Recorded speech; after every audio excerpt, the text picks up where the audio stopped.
So Joe's like, I know these places, and we're like, I'm like, oh yeah, I totally know that second cup. Oh, yeah. no. Yeah. Okay. That's the kind of movie recommendations featuring mostly Canada. Welcome to Pagoda One. I'm John from America. Joanne from Canada.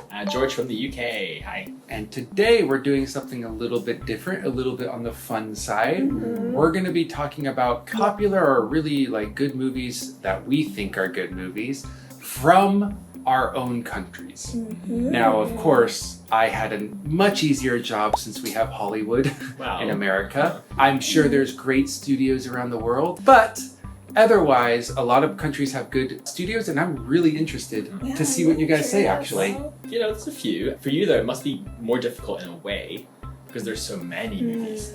Yeah. For me, I had so many to choose from. I had a very short list of movies to choose from. See, this is the thing in the UK, we have amazing TV, but the movies, not so much.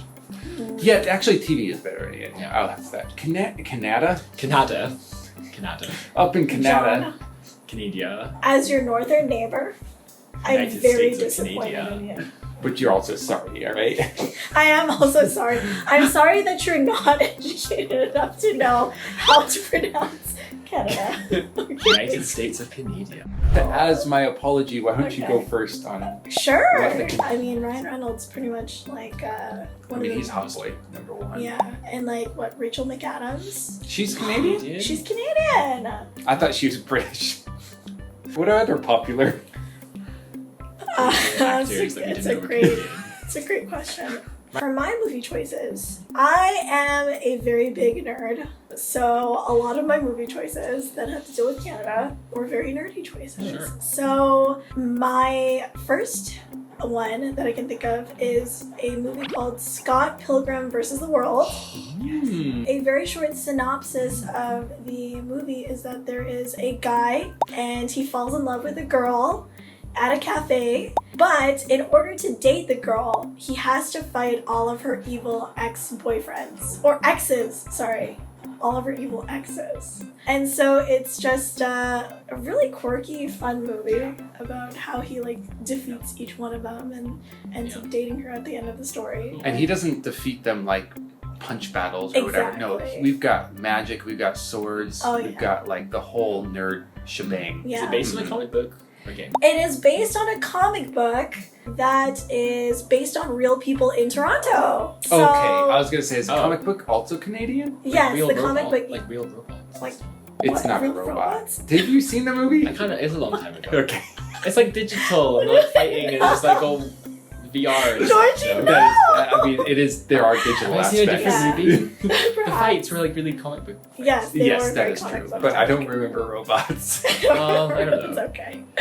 The movie based in Toronto, so there are lots of really, really famous Toronto spots that you can recognize if you're a Toronto local. So famous, only people from Toronto recognize them. Yeah. Joe's like, I know these places, and we're like, I'm like, oh yeah, I totally know that second cup. You have a second one? My second one, yes. My second one was actually, I kind of feel really proud of this one. So Why are you so proud of it? Because it was such a good movie? Did you make it? Did you make this movie? No, I didn't. Well, I didn't make this movie, but it also takes place in Toronto, where I'm from, and we have this beautiful edifice known as Castle Loma.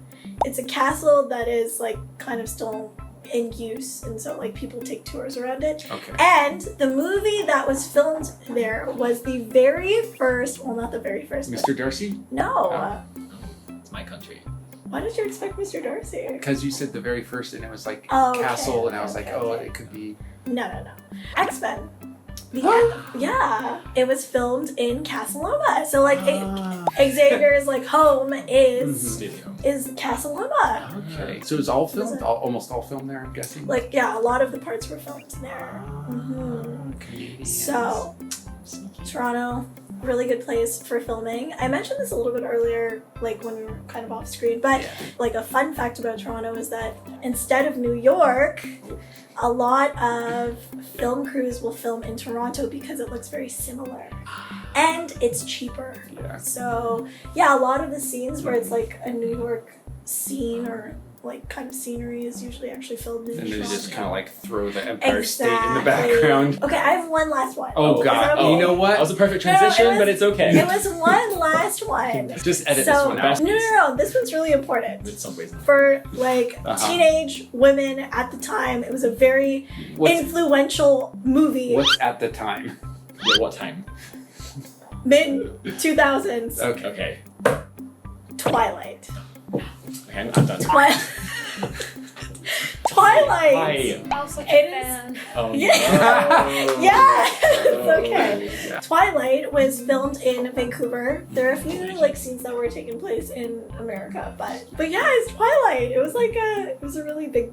It was a big deal. It was a Yeah, big it was a deal. really big thing back then. Yes, it was. But yes, most of it kind of had its moments in Vancouver and BC, so a lot of really beautiful scenery. I think we could edit that out and be okay. So if we could just transition directly to Edinburgh is the Edinburgh. setting of my movie, my first movie.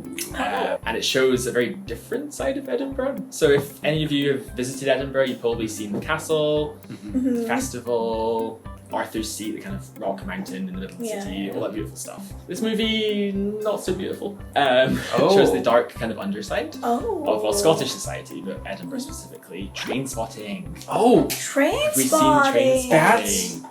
that is a good Wow. movie. It's a wild movie. If you're underage, ask your parents to watch some of these movies, especially Train Spotting. Yeah. There's a lot of drug use and Yes. violence. Yeah, the movie does completely revolve around drug use. So Yeah. but it shows it kind of the reality of drugs, which is a big problem in Scotland and the UK. But it's an amazing movie. It's based on a really good novel. And it's just so crazy, and it's this like high energy adrenaline ride. It's these friends, and they're all addicted to drugs. It's pretty dark. They commit a lot of crimes and like running around the city causing trouble. But it's really funny, kind of dark humor, crazy surreal scenes. Yeah. The director is amazing. Like the direction's amazing. The soundtrack is really cool. Some British music and other music. If you guys are up for that, I would recommend it. But make sure you're not too sensitive to drugs and violence. Yeah. And very dark things. Yeah. You have a happy movie for Yes, the I do. second one? I do, Okay. yes. I certainly hope I was like, do I do another dark one? No. I chose probably the complete opposite of that movie for my second one I really enjoy, and also I know it's pretty popular in Korea, the stage musical, Kinky Boots. Oh, Kinky Boots. Nicely For done. some reason, Never very heard popular of in it. Korea. You've Don't never know. heard of Kinky Boots? I mean, I've seen the billboards or whatever. Okay, but so what do you think it's about? I Yes. assume it was drag, but Yes. I wasn't sure. Exactly, yeah, Okay. exactly. So basically, it's a very simple story, but it's very heartwarming. It's lovely. It's about a factory in this like working class town in England, shoe factory, set in the 80s or 90s, and this factory's failing. It's a random twist of fate, and the owner of the factory meets this drag queen from London or wherever, who decides like to help him, and the drag queen suggests they produce shoes for drag queens.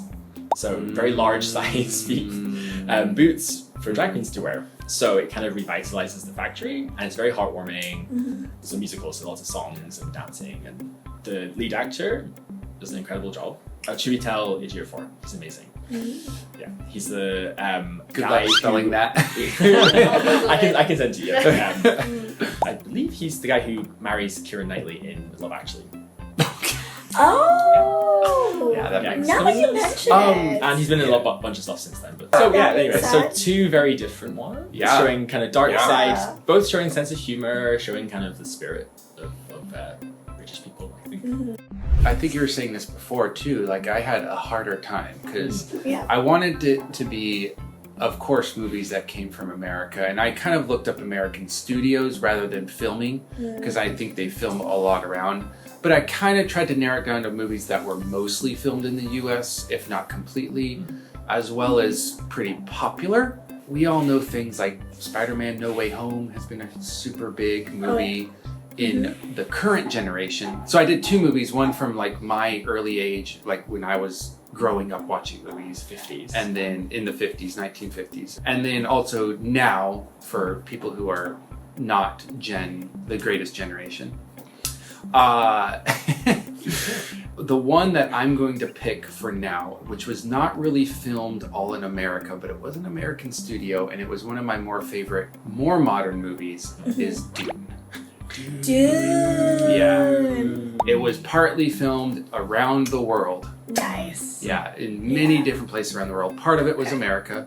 It was an American studio, but I didn't want to pick like, oh, Spider-Man. Like, of course, everyone knows Spider-Man. The typical ones. Yeah. But Dune is what we call a slow burner. Oh, yeah. A slow burner movie or anything, a slow burner book, TV series, whatever entertainment. Mm-hmm. A slow burner means something that the storyline goes slowly, but it's still interesting and rewarding. It's not like an action film where it's like next scene, like Spider-Man. Yeah. It's about the storyline. It's about the entire process. Mm-hmm. And how everything kind of just fits together, right? Yeah. And it's waiting for part 2. Come on. I'm excited. Dune's amazing. Yeah, the world building.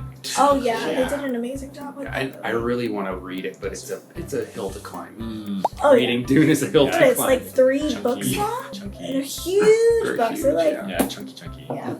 Second movie. Back in my day, back in my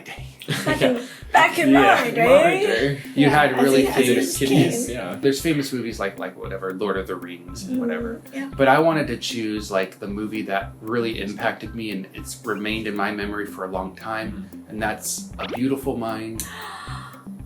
So good. That is a really good one. It's based on a true story, basically about a guy with schizophrenia, multiple personality disorder, or something similar to that. Yeah. And about his life and how it goes through, and it talks about, well, a beautiful mind. It talks about how the mind is a beautiful thing, but also really a scary thing. Yeah. But incredible movie. It was popular back in the day, but I don't think people know much about it anymore.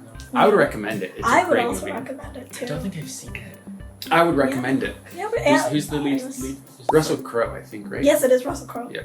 Well, that's the kind of movie recommendations featuring mostly Canada. Because we do it the best. We do Let it us best. know in the comments which country you think has the best movies. Ooh, that's a good one. Or if you have a favorite movie from like Canada or the UK, not the US. Yeah.